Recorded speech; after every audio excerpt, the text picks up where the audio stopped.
The following concept was established as a major global strategy for the promotion of gender equality in the Beijing Platform for Action from the Fourth United Nations World Conference on Women in Beijing in 1995।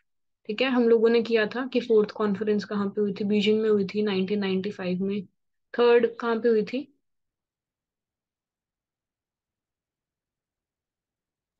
Nairobi शायद। Okay, कब हुई थी? 1985। कोई मुझे बता सकता है तीनों की तीन कॉन्फ्रेंसेस कहाँ कहाँ पे हुई थी? जिसने मैम बता। Ma'am first one Mexico, Mexico 1975, और कोपेनहेगन 80, एंड नेरोबी 85, फिर बीजिंग 95। Very nice. उसके बाद Beijing platform of action 1999 and 2000 से वो इम्प्लीमेंट। Okay, very nice. हाँ ठीक है, तो ऐसे याद करना चीजों को। जैसे आपको एक दिख गई यहाँ पे तो साथ के साथ बाकी की तीन भी रिवाइज कर लिया करो, ऐसे ही होंगी ये, ठीक है। तो द क्वेश्चन इज कि बीजिंग प्लेटफॉर्म फॉर एक्शन में कौन सा कॉन्सेप्ट जो था उसको एक स्ट्रैटेजी की तरह से अपनाया गया था for the promotion of gender equality? ठीक है। Gender mainstreaming, gender equality, sex disaggregated data, gender development. बताओ। मैम मेंस स्ट्रीमिंग जेंडर है। Development. Okay, Khushbu is saying कि she is not well. Let me do it by myself only then. या कोई और कर सकता है तो देख लो टेलीग्राम के अंदर, वो फाइल है सॉल्यूशंस वाली।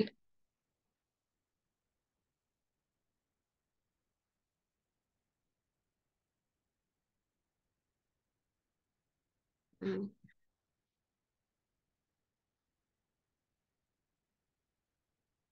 पहले मुझे खुद को ही देखने दो इसका आंसर क्या है। क्या क्या बोल रहे हो आप लोग? मैम जेंडर डेवलपमेंट मुझे तो लग रहा है। ओके, बाकी लोग? जेंडर मेन स्ट्रीमिंग है मैम। ओके, नहीं है क्या वो तो छोड़ दो, आपको क्या लग रहा है पहले ये बताओ। मैंने तो यही आंसर किया था मैम।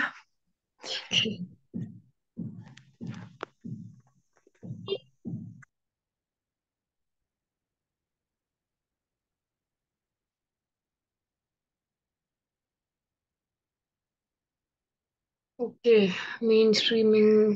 देखो, जेंडर इक्वालिटी तो छोड़ दो, ठीक है, ये तो सारी कॉन्फ्रेंसेस का होता है, ठीक है। Sex disaggregated data, this is too specific to be adopted as a concept, this is not a concept, बल्कि एक काइंड ऑफ उसके मतलब कॉन्सेप्ट तो बड़ा होता है, उसके अंदर की कोई स्ट्रैटेजी है, ठीक है।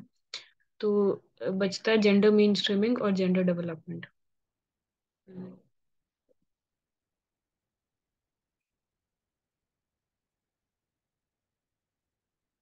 मेरे को भी जेंडर डेवलपमेंट लग रहा है, देखते हैं। What is this ID 4013?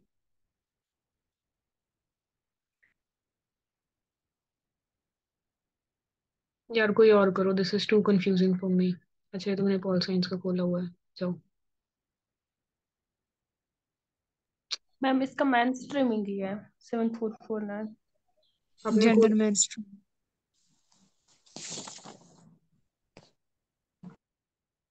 शहर, do you have you open the answer key? No ma'am, एक बार खोल आई लो डोंट उसको हैव। साथ में। या टेलीग्राम में है कोई तो डाउनलोड कर लो टेलीग्राम से, ग्रुप के अंदर। मैम मैंने देखा। ठीक है। हाँ, तो अब मेरे को साथ साथ में एक एक क्वेश्चन का आंसर बताते रहो कौन कौन सा है, ठीक है।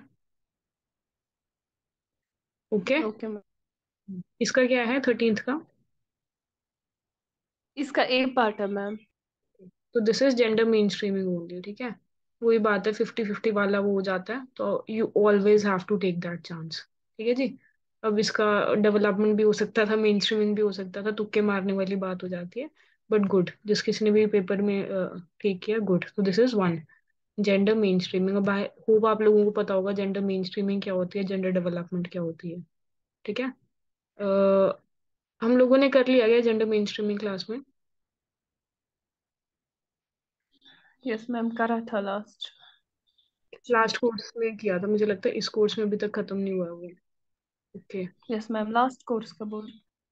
ठीक है, तो इस बार वाले कोर्स वाले जो आप लोग टेंशन मत लो। आई थिंक इस वाली यूनिट के बाद, हेल्थ वाले के बाद हम लोग इसी के ऊपर जाएंगे, ठीक है। देन वी हैव जननी शिशु सुरक्षा कार्यक्रम वाज लॉन्च्ड ऑन JSSK 2011, 12, 13, 14। बताओ। 11 है मैम। ओके, बाकी लोग क्या लगता है?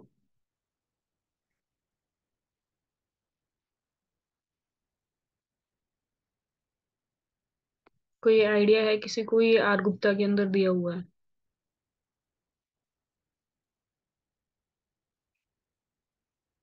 चलिए, मेरे हिसाब से भी इसका वन ही होना चाहिए। What's the answer, Sumera? Ma'am answer भी यही है। आंसर बी है? बी है कि ए है? आवाज क्लियर नहीं आ रही आपकी। ए यही ए है। है ये? हम्म। ओके, ए है ना? वन। आंसर भी यही है। ठीक है, ओके, थैंक गॉड। तो इसका आंसर वन ही है, ठीक है। एक एक वो फ्लैगशिप स्कीम है, जो कि यही थी, जननी सुरक्षा समथिंग ऐसे ही था, मातृत्व योजना समथिंग करके हम लोग करेंगे उसको, ठीक है। वो दैट वाज लॉन्च्ड इन 2005। ये चाहे गलत कर देना, पर वो वाली गलत मत करना, मेरे को नाम नहीं याद आता आजकल चीजों का, ठीक है। हम करेंगे इसको स्कीम्स वाली यूनिट के अंदर। तो 2005 में एक थी, एक ये 2011 वाली है। फिर जो मोदी जी ने अभी मातृत्व वंदना योजना वाली शुरू करी थी, वो 2017 के अंदर हुई थी। तो ये तीन स्कीम्स हैं जो कि मेटर्निटी स्कीम्स हैं, आपको ये तीनों याद होनी चाहिए, ठीक है। तो इसका हो गया वन। ओके, तो ठीक है, fine. When some individuals develop feeling that they have a sense of gender that is opposite to the biological sex they are born with is known as। ठीक है जी। क्वेश्चन समझ में आया? पहले तो ये बताओ, sense of gender that is opposite to the biological sex, उस वाली यस के मैम। क्या बोलते हैं, ठीक है। नॉट द सेम, बल्कि ऑपोजिट।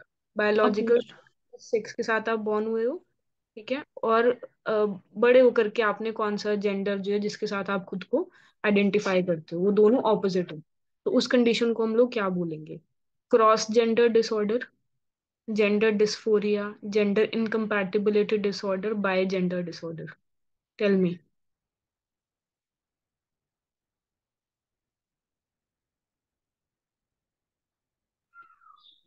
डिस्फोरिया। Bigender. ना, जेंडर डिस्फोरिया। अच्छा। बाय जेंडर मेरे हिसाब से इसका नहीं होना चाहिए है, बिकॉज बाय तो हम लोग जनरली उन लोगों के साथ एट्रीब्यूट करते हैं जो कि अ, खुद को मेल भी कंसिडर करते हैं, फीमेल भी कंसिडर यस मैम। करते हैं, हु आर जी दोनों। हाँ, अट्रैक्टेड टू। मैम सेकंड वाला लग रहा है। तो खुशबू इज सेइंग कि इसका वन होना चाहिए, cross gender disorder. No ma'am, इसका जेंडर डिस्फोरिया है। जेंडर डिस्फोरिया ही। हेलो। हाँ जी, बोलो सहेली। Audible. Yes you are. Ma'am सुनाई दे रही है मुझे? Can you hear me? Yes yes ma'am. I can hear you, okay. Okay, ma'am, I am Shohili. I have joined this course last week. Okay तो ओके। मैम मैं group में भी join कर चुकी हूँ। मुझे ना थोड़ा प्रीवियस ईयर क्वेश्चंस चाहिए, मतलब वो मुझे कहाँ से मिल सकते हैं, थोड़ा आप बता पाओगे? मतलब टेलीग्राम में ना मुझे मिले नहीं। ओके, सी, ये वाली जो फाइल है, this is available in Telegram only. ये इस साल के क्वेश्चन पेपर की है, मैं इसको दोबारा से फॉरवर्ड कर दूंगी, देन यू हाँ हाँ, can. Thank you so much ma'am. क्योंकि मैं तो बहुत लेट ज्वाइन की हूँ ना, तो मेरे पास तो ज़्यादा टाइम भी नहीं है, तो मैं थोड़ा प्रीवियस ईयर क्वेश्चन पेपर देख के थोड़ा स्पेसिफिक पढ़ना चाहती हूँ, बस इसलिए। हाँ, तो शायद मैं नेक्स्ट कोर्स ज्वाइन करूंगी पहले से ही, तो मैं कंटिन्यू करूंगी। हाँ, नेक्स्ट कोर्स होगा तभी तो ज्वाइन करोगे यार आप। आई एम नहीं नॉट श्योर। नहीं होगा, आप नहीं लोगे? I am not sure, I am mostly sure I won't be doing it again, ठीक है, but let's see. Okay. Oh. हाँ, तो but will see, okay. Like अभी तो let's get finished with this course first. Okay तो okay okay. You ma'am tell me some previous year questions जो है background. मतलब हाँ जी। है, हाँ, प्रीवियस ईयर जो क्वेश्चंस है तो वो कौन से साल से है? See, there is this book by R. Gupta that is available on Amazon, ठीक है, which is a compilation of the previous year question okay papers.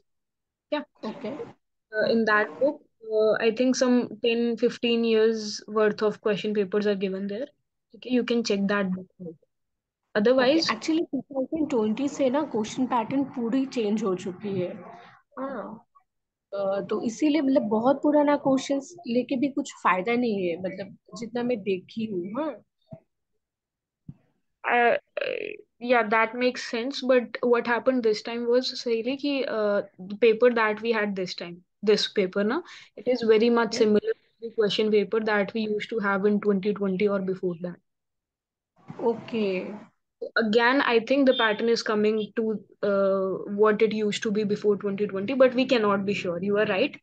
But here is that dilemma that do you want to go by the previous year type of question paper, or do you want to go by this type of question paper that we had in 2022? Let's say. Okay, I will say that you do both. Okay, okay you do you do before 2022 and you do after 2022. Okay, okay okay ma'am. Okay both of ma'am. them are important so that the question papers that came before 2020, you are thorough with them because they are just the basics, they are not that tough. Okay, okay and ma'am. papers that came after 2020, there you can have sort of more advanced level. Okay, okay you do both ma'am, so that 2020 ये जो file है इसमें क्या 2020 से सब questions है, मतलब previous year? नहीं, this file is of 2023. This time the exam that was okay held in February. Okay, the previous okay one 2020 का question 2022 का question paper and 2021 का question paper, they are also available on group. I will forward them too. But thank you uh, so much. for previous to 2021 question paper, for that I think you will have to purchase that book. Okay, it is available on. 2021। Okay okay okay okay Okay. Ma'am. Okay, thank you so much ma'am. बस मेरी ना women's studies में ना मेरी MPhil हो हुआ है, हाँ, मतलब कैलकाटा यूनिवर्सिटी से। तो इसीलिए मैं चाहती हूँ कि इसमें अगर मेरा नेट हो जाए तो थोड़ा मुझे पीएचडी के लिए हेल्प हो जाएंगे। Mhm. Okay, that's good. That's good. So, chalo, you have a background in this subject only, no? That will help you. Yes yes, thank you so much ma'am. Okay, so coming back to the question, see, मेरे हिसाब से bye gender नहीं होना चाहिए है. This is too insensitive thing. Gender incompatibility disorder. This is nothing, ठीक है? ये जेंडर डिसऑर्डर नहीं होना चाहिए बेसिकली. यहाँ पे डिसऑर्डर से ऐसा लगेगा कि we are talking about some disease and it is not a disease, right? इतना तो हम लोग जेंडर स्टडीज वाले लोगों को पता होगा ही. तो मे बी इसका जेंडर डिस्फोरिया ही होना चाहिए. What's the answer? यही है मैम। ठीक है, 2. ठीक है जी, तो देखो 1 and 3 तो आपने ऐसे एलिमिनेट कर दिया कि यहाँ पे डिसऑर्डर डिसऑर्डर लिखा हुआ है. डिसऑर्डर मीन्स कि you are having some type of disease again, तो उस चीज को तो आप एलिमिनेट कर सकते हो. बाय जेंडर ये हो नहीं सकता बिकॉज वी डिड कि बायसेक्सुअल होना क्या होता है. Bisexual means that you are attracted to both male and female. तो हमने फोर्थ भी एलिमिनेट कर दिया. So we are left with only 2 which is the answer, gender dysphoria. ठीक है जी. Then we have who suggested that gender is the product of various social technologies such as cinema and the media. यानी कि public culture जो है वो gender construction में help करता है. ठीक है, product of various social technologies such as cinema and media. तो ये किसने बोला है? We have Teresa D. Lauretis, Mary Wollstonecraft, Angela Davis, Mary Daly. मुझे बताओ कि फर्स्ट ग्लांस के ऊपर आप इन चारों में से कौन सा ऑप्शन एलिमिनेट कर सकते हो? Ma'am second and fourth. Okay, why second? Ma'am because Mary Wollstonecraft ने वो दिया था vindication of rights of women 1792 तो में। उनकी बुक का नाम था. ये तो एक थॉट है, ये तो उस बुक के अंदर भी हो सकता है ना, कि नहीं? वो तो ठीक है, मैम विंडिकेशन ऑफ इतनी शुरू राइट्स ऑफ. में मैम हाँ जी. मैम इतनी शुरू में उनकी बुक आई थी तो टेक्नोलॉजी पे वो बात करेंगे तो ऐसा नहीं लगता है, social technology. Exactly, that is the point कि दिस सिनेमा मीडिया ये सब कुछ बहुत ज्यादा मॉडर्न क्या सारी 20th 19th सेंचुरी की कंस्ट्रक्शन, हम्म। और मैरी वोllstonecraft 18th सेंचुरी के एंड में जाकर के, राइट। तो वो इतनी एडवांस चीजों के बारे में बात नहीं कर सकते बिकॉज उस टाइम के ऊपर सिनेमा और मीडिया जैसी चीजें एग्जिस्ट ही नहीं करती थी। ठीक है जी, सिंपल। अगर आपको मैरी वोllstonecraft का टाइम पीरियड पता हो, जो vindication of rights of women की बुक है, मतलब दैट वाज पब्लिश्ड इन 1792। ये सारी चीजें जो है ये मोस्टली मोस्टली आपको सिर्फ 20th सेंचुरी के अंदर देखने को मिलेंगी, तो इसमें 200-300 सालों का फर्क आ रहा है बीच में। ठीक है जी, यस मैम। मैरी वोllstonecraft को नहीं बोल सकते। देन आप बोल रहे थे फोर्थ भी एलिमिनेट कर सकते हैं, कैसे? मैम ये भी तो मैरी डेली शायद रेडिकल फेमिनिस्ट है, मुझे पूरा नहीं पता। इसमें भी टाइम पीरियड का ये है। देखो, मैरी डेली को आप एलिमिनेट ऐसे नहीं कर सकते, मतलब या तो आपको स्पेसिफिकली पता हो कि मैरी डेली ने ये चीज नहीं बोली है ना, तब तो आप एलिमिनेट कर सकते हो। आई वाज जस्ट आस्किंग कि ऐसे फर्स्ट ग्लांस के ऊपर कॉमन सेंस के साथ हम किसको एलिमिनेट कर सकते हैं, वो हो गया मैरी वोllstonecraft। ठीक है। Mary Daly exactly she is a radical feminist, उनका मेजरली यस जितना मैम। काम मुझे पता है वो लैंग्वेज के ऊपर रहा है। ठीक है। Yes ma'am. Okay, then we have Angela Davis, Teresa de Lauretis. अब मुझे इस क्वेश्चन का आंसर पता नहीं है, आप लोग मारो, बताओ मेरे को, 1 या 1 3 4 में से कौन सा हो सकता है। मुझे तो 1 लग रहा है। ओके, बाकी लोग?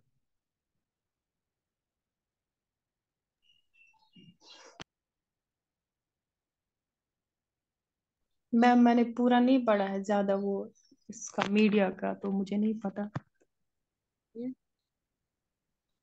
Okay, Khushboo Singh 3। I will also go with 3। ठीक है। मतलब ऐसे ऐसे मेरे को फीलिंग आ रही है, तो let's see what's the answer. Answer first है ma'am. Okay, Vijeta, you were right, answer is first. Okay, Teresa de Lauretis. तो देखो ऐसे मैम क्वेश्चन, मुझे भी पता नहीं था, बस ऐसे ही लगा कि कोई नहीं, एक आध क्वेश्चन में तुक्के मारने पड़ते हैं, कई बार सही हो जाते हैं, कई बार गलत हो जाते हैं, डोंट वरी। ठीक है, तो answer is 1, Teresa de Lauretis. Okay. Okay, ये तो अगर ना पता हुआ ना तो प्लीज क्लास छोड़ के खुद ही चले जाना, बिकॉज इसके बाद I will give up on you. International Booker prize 22 for the novel tomb of sand.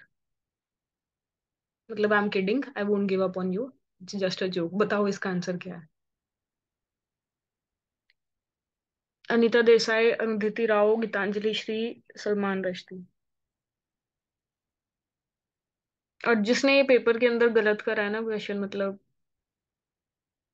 क्या, क्या मतलब, उससे ज्यादा फनी चीज और कुछ नहीं होगी फिर। ओके, खुशबू सिंह 3, बाकी किस किस को 3 लगता है?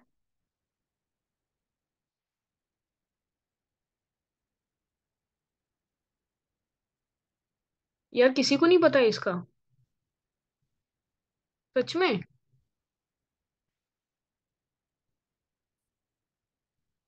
कितना तो न्यूज में चल रहा था भाई ये, it was all over the news कि फॉर द फर्स्ट टाइम किसी हिंदी ऑथर ने जो है बुकर प्राइज जो है वो जीता है।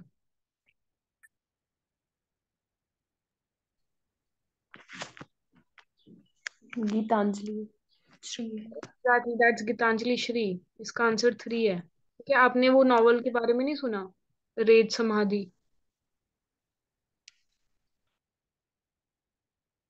This was the name of this book in Hindi. ठीक है, यहाँ पे स्पेस नहीं बची, बट वट एवर, रेत समाधि। ठीक है। तो इसको इंग्लिश में ट्रांसलेट हुई थी ये एज टूम्ब ऑफ सैंड, और इसको 2022 बुकर प्राइज जो था वो मिला था। ठीक है, ये बहुत ज्यादा न्यूज में चल रहा था। It's okay if you don't know it, I was just joking, it's okay. But आपको पता होना चाहिए था because it was all over the news कि फॉर द फर्स्ट टाइम किसी हिंदी ऑथर ने जो है बुकर प्राइज रिसीव किया। ठीक है, तो इसका आंसर है 3, Geetanjali Shri.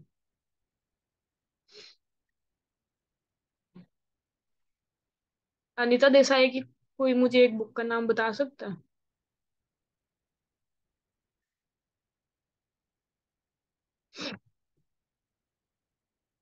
Fire on mountains. Okay, और? दी विलेज भी है शायद ma'am.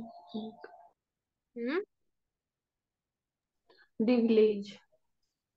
Okay, village life. You're right. There's a book by her called Fire on the Mountain. So she is a novelist only. Hmm. Okay. Just मुझे याद नहीं रहता, मुझे ये सारे क्वेश्चंस मतलब मैन पोर्शन इस ऐसे क्वेश्चंस का गलत हो गया। कोई बात नहीं, हो जाता है। ऐसे क्वेश्चंस भी गलत हो जाते हैं। माय पॉइंट वाज कि आपको जनरली पता होनी चाहिए, ऐसी चीजें नहीं पता कोई बात नहीं, एक ही क्वेश्चन है, ठीक है, डजंट मैटर। मैंने तो एनसीडब्ल्यू की एस्टैब्लिशमेंट गलत कर दी थी पीएचडी के एंट्रेंस के अंदर, एज आई टोल्ड यू। ठीक है, तो और अगर मान लो कि मेरा एक नंबर की वजह से एडमिशन होने से रह जाता, एक नंबर की वजह से सिलेक्शन होने से रह जाता, तो सोचो I would have remembered that one question for my entire life, NCW की एस्टैब्लिशमेंट। ठीक है, तो और I tell you how I did that question wrong, मतलब how I got that question wrong, because I was so much into my personal life at that time that I was not focusing on the entrance at all. ठीक है, वो इसलिए हो गया because मैंने JRF के लिए काफी मेहनत करी थी, तो उसके बाद जो था वो कंपैरेटिवली बहुत ज्यादा इजी पेपर था जेआरएफ के कंपैरेटिवली। ठीक है, बट मेरा इतना ज्यादा मतलब chaos था लाइफ के अंदर कि मैंने बिल्कुल भी पेपर के ऊपर फोकस नहीं करा, और मुझे वो क्वेश्चन आता आता मैंने गलत किया था, because my mind was not in the right place. तो आई टेल यू कि भाई whatever is going on in your life no, always have that kind of focus that your professional life should not suffer because of it. ठीक है, otherwise उससे ज्यादा difficult चीज और कुछ नहीं होती है टू हैंडल। मैं सच में सोचती हूँ कि अगर मेरा वो एक नंबर की वजह से वो सिलेक्शन ना होता ना, तो आई would have cursed my self for my entire life. But वो अच्छा हुआ कि मेरा एक नंबर की वजह से या किसी भी नंबर की वजह से नहीं रहा selection. But this is for you guys कि ऐसे एग्जाम्स के टाइम पे always get your life sorted. ठीक है, कभी भी ज्यादा कोई बड़ा पंगा मत पाओ। ठीक है, तो it's okay, you don't know it, कोई बात नहीं, कोई फर्क नहीं पड़ता, नाउ यू नो इट। ठीक है जी। तो Geetanjali Shree won won Booker prize 22 for tomb of sand novel. और अनीता देसाई के बारे में I tell you, she is a novelist, she has been short listed for Booker prize 3 times. ठीक है, उनकी बुक्स इतनी फेमस रही हैं कि वो उन्होंने जीता तो नहीं है Booker prize, but she has been short listed for it 3 times. ठीक है, she won the Sahitya Academy Award in 1978 for her novel Lashy Said Fire on the Mountain। ठीक है जी, तो she has been a recipient of Sahitya Academy Award too, ये पूछ लेते हैं वो कई बार। ठीक है जी, और इनको fire on the mountain book के लिए वो मिला था। ठीक है, एक बार खोल करके इनकी बाकी बुक्स के नाम भी देख लेना, this is how you prepare for exam. बाकी के ऑप्शंस जो है उनको आपको छोड़ना नहीं होता। I can not do that here because वो बहुत ज्यादा टाइम चला जाएगा उसके अंदर, लेकिन ये बाकी के ऑप्शंस भी जो है इनको भी आप सबको खोल करके देखोगे। ठीक है, जैसे यहाँ पे आपको यहाँ पे आंसर पता था, बाकी वाले भी खोल करके देखोगे कि बाकी का किस किस के ऊपर क्या काम रहा है, because more often than not अगले साल का क्वेश्चन पेपर जो है वो इन्हीं ऑप्शंस में से आता है। ठीक है जी, बहुत ज्यादा रेपिटेशन होती है, अगर आपको इस इन वाले क्वेश्चन पेपर को ढंग से प्रिपेयर कर लोगे तो आपका अच्छे से हो जाएगा। तो ये बाकी के ऑप्शंस के ऊपर भी पढ़ा करो। Then we have in 1973, see I told you कि ये पक्का आएगा पेपर के अंदर, Roe versus Wade. In 1973, in the USA, the Roe versus Wade judgment gave women the right to have an abortion before the fetus is viable outside the womb or before the 24 to 28 weeks mark, asserted that a fetus is a person protected by the 14th Amendment. Protecting prenatal life from the time of conception is a compelling state interest. States have an interest in safeguarding health, maintaining medical standards, and protecting prenatal rights. Prenatal life. You tell me, first of all, हम लोग ने क्योंकि पिछले course के अंदर तो at least ये वाला केस हमने किया था, what was this case about? Roe versus Wade, 1973 USA में।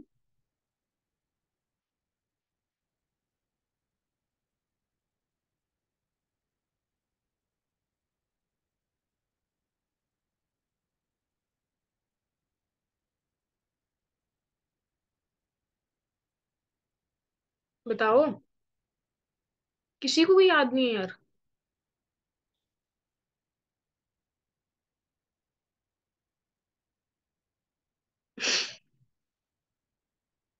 We did this in so much of detail, मतलब क्योंकि करंट में इतना ज्यादा चल रहा था। रिमेम्बर आई टोल्ड यू कि यूएस के अंदर अबॉर्शन राइट्स जो है वो खत्म हो चुके हैं। Did I not tell you that? Last year US के अंदर जो था सुप्रीम कोर्ट की एक जजमेंट से अबॉर्शन राइट्स जो हैं औरतों के वो खत्म कर दिए गए हैं। मतलब वो कुछ एक स्टेट्स के अंदर यूएस के अभी भी चलते हैं, लेकिन मोस्टली स्टेट्स के अंदर वो खत्म हो चुके हैं। ठीक है। तो उसकी वजह से ये केस क्यों था न्यूज के अंदर, because this was the case जब अबॉर्शन राइट्स दिए गए थे, जिस केस के बाद दिए गए थे, जिस केस की जजमेंट के थ्रू अबॉर्शन राइट्स दिए गए थे। तो आई टोल्ड यू कि ये वाला केस जो है ये बहुत ज्यादा इंपॉर्टेंट है, ये न्यूज में चल रहा है काफी। ये नोट्स में खोल करके भी देखना, ये वहां पे भी गिवन है। तो अब मेरे को बताओ कि जब मैंने आपको बता दिया कि this case gave abortion rights to women in America, तो आप इसमें से कौन कौन से ऑप्शंस अब एलिमिनेट कर सकते हो?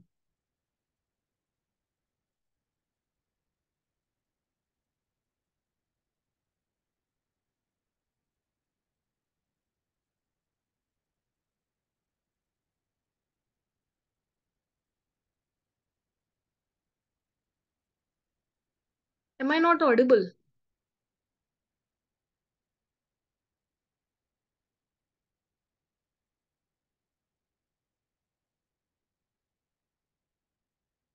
मैं ही बता देती हूँ क्योंकि you guys are not going to participate. asserted that fetus is a person protected by the 14th amendment, यहाँ पे भी प्रोटेक्शन आ रहा है। Then we have protecting prenatal life from the time of conception is a compelling state interest. Again, protecting states have an interest in safeguarding health, maintaining medical standards and protecting prenatal life. Again, protecting, तीनों की sense ये निकलती है कि भाई state जो है वो प्रोटेक्ट करेगी फीटस को। ठीक है, वो प्रोटेक्ट करेगी जो बच्चा अभी तक पैदा नहीं हुआ है उसको, यानी कि अबॉर्शन के खिलाफ है। लेकिन वी नो कि इस केस की जजमेंट तो कुछ और थी। वो क्या थी? That women have the right to abortion before the fetus is viable outside the womb और बिफोर 24 to 28 वीक्स मार्क। ठीक है, अब बताओ मेरे को, इसका आंसर वन ही है ना?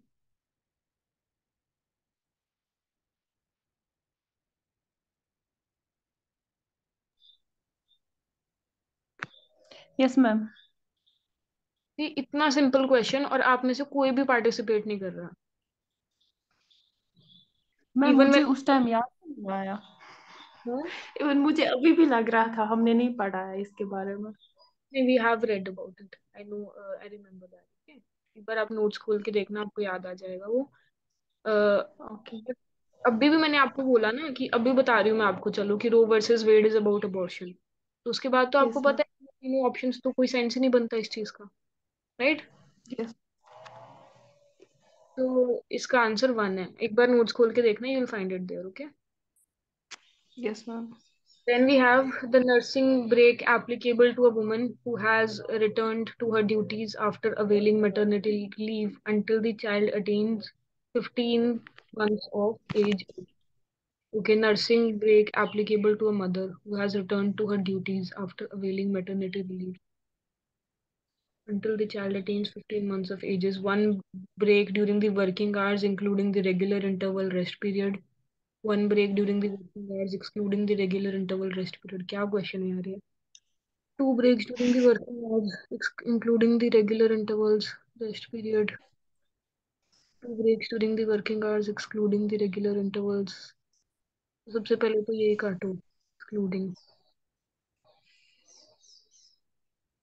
अरे including काटो।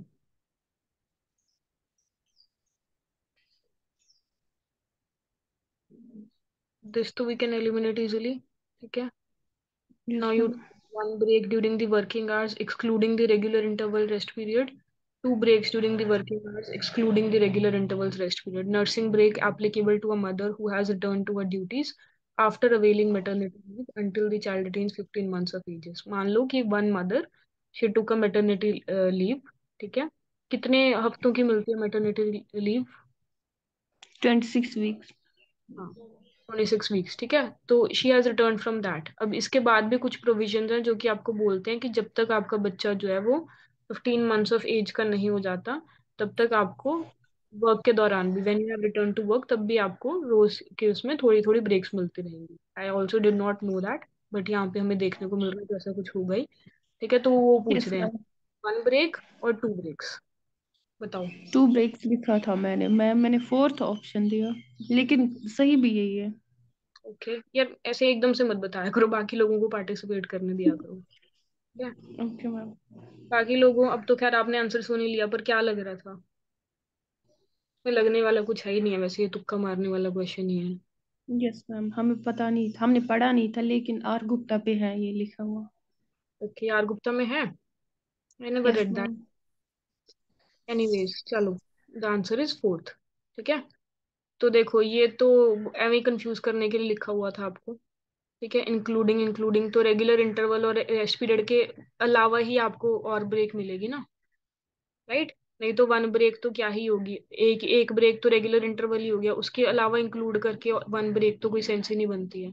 तो हमने इंक्लूडिंग इंक्लूडिंग काट दिया, बाद में ये सिर्फ एक्सक्लूडिंग एक्सक्लूडिंग बचा था। ठीक है, this is only to confuse you. Okay, उसमें से हमें पता चल रहा है that two breaks during the working hours excluding the regular intervals rest period, the answer is fourth. ठीक है जी। Then we have, okay, which of the following explains crude birth rate? We have done that. Number of children below 5 years of age per thousand of women in the reproductive age group per year. Number of births per thousand of women in the reproductive age group per year.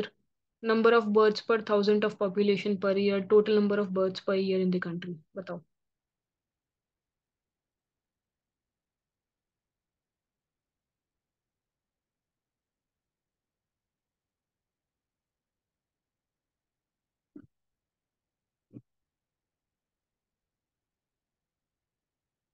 Clear cut ये भी notes के अंदर available है। अगर आप लोग notes ही खोल के नहीं देखोगे तो बताओ मैं क्या करूँ। या ऐसे डायरेक्ट क्वेश्चंस तो आपको आने चाहिए यार।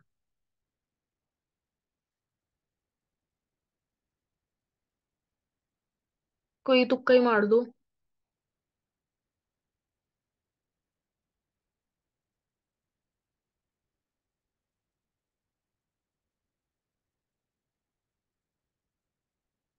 Okay, Khushboo is saying 4। मुझे भी 4 लग रहा है।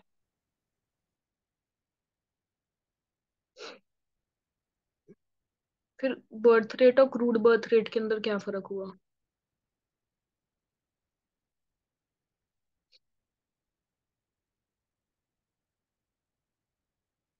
और ये तो मैम बर्थ भी नहीं है, बर्थ रेट में भी डिवीजन इंक्लूडेड होती है। बोलो। Ma'am third number of births per thousand of the population per year. Birth rate क्या होता है फिर? अगेन, यहाँ पे क्रूड बर्थ रेट है ना। Yes ma'am. ये तो देखो, this is total number of births per year in the country, क्या ये बर्थ रेट है? यू टेल मी।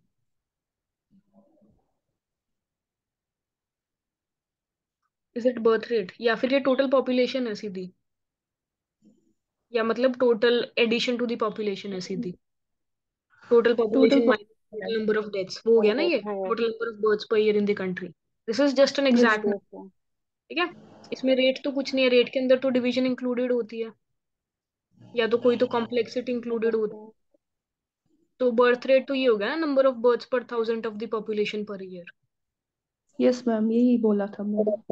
तो दैट इज जो बर्थ रेट। रेंज लेकिन यहाँ पे क्रूड बर्थ रेट लिखा हुआ है यार, दोनों में फर्क है। There is something called age birth rate and there is